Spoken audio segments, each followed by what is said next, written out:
পার করো আমারে। এই যে রঞ্জন দা, ভালো আছেন? কে? আমি পিঙ্কি। পিঙ্কি? হ্যাঁ গো পিঙ্কি। কে কে কে? পিঙ্কি, ও পাড়ার পিঙ্কি। কে? ব্যাপারটা কি? ব্যাপার কিছু না, বলছিলাম।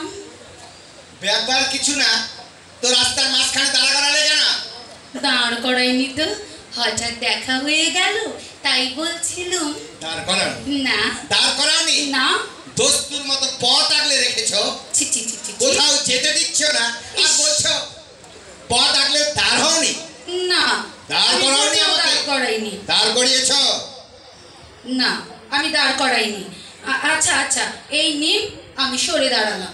বাহ বাহ বাহ, ইচ্ছে হলো পথ আগলে দাঁড়ালে, ইচ্ছে হলো সরে দাঁড়ালে। এটা কি? এটা কি? বলবো না। বাহ বাহ বাহ বাহ। ব্যাপারটা কিছুই ছিল না। তো? একটু দাঁড়িয়েছি, জিজ্ঞেস করেছি কেমন আছেন, তা না। ব্যাপারটা কিছুই নয়, জাস্ট একটা ছোট প্রশ্ন। প্রশ্ন? হুম প্রশ্ন? হুম। কি প্রশ্ন? দাদা, আপনি ভালো আছেন? এটা প্রশ্ন? হুম। এটা প্রশ্ন না অপমান? অপমান? অপমান কেন হতে যাবে? সামান্য এক কুশল সংবাদ। যা দিনকাল পড়েছে কারো পক্ষে ভালো থাকা সম্ভব? তা বটে, এটা আপনি বিজ্ঞের মতো ঠিক বলেছেন। আপনার পাকা চুল তারই প্রমাণ দিচ্ছে। তা বটে যখন জানো তো প্রশ্ন করলে কেন? হ্যাঁ, ভুল হয়ে গেছে দাদা। ভুল হলে ভুল হলে তো হলো না, ভুল হলে তো হলো না, তার খেসারত দিতে হবে। খেসারত কে দেবে? খেসারতের প্রশ্ন এলো কোত্থেকে দাদা? খেসারতের প্রশ্ন আসবে না? না। আসবে না? হ্যাঁ। কেন আসবে না? একজন কনস্টিপেশনের রোগী, তার 3 দিন ধরে নো অ্যাসিড, আর তুমি বলছো আছেন দাদা? দাদা, আমি আসলে এই বিষয়টা একদম জানতাম না। আমার অন্যায় হয়ে গেছে, আমার খুব অন্যায় হয়ে গেছে। আমি বরং প্রশ্নটা বদলে নিচ্ছি, কেমন? প্রশ্ন বদলাবে? হ্যাঁ। বদলে নেবে প্রশ্ন? হ্যাঁ হ্যাঁ। তা কি প্রশ্ন শুনি?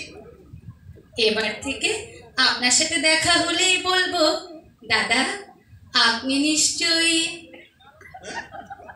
ভালো নেই।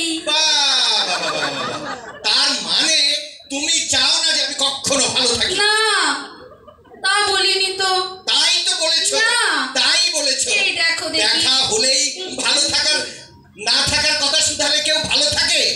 তখন মানুষের হারানো ব্যথা, শোক, কষ্ট উঠলে ওঠে, তুমি জানো না? এ আপনি কি বলছেন দাদা? ঠিকই তো বলেছি। এই দেখো না, আমার হাঁটুর ব্যথার কথা ভুলেই গিয়েছিলাম। যেই তুমি জিজ্ঞেস করলে কেমন আছেন দাদা, ভালো আছেন নাকি, তখন আমার হাঁটুর ব্যথা চাগিয়ে চাগিয়ে উঠলো। আমার ঘাট হয়ে গেছে দাদা। ঘাট হয়ে গেছে। এবার থেকে আপনার সাথে দেখা হলে কোনো প্রশ্নই শুধাবো না। তার মানে আমাকে এড়িয়ে পাশ কাটিয়ে চলে যাবে? না না না, তাই কি হয়? আমি পাশ পর্যন্ত আসবই না, অমুক নজরে এলেই দূর থেকে সটকে পড়বো। নমস্কার দাদা।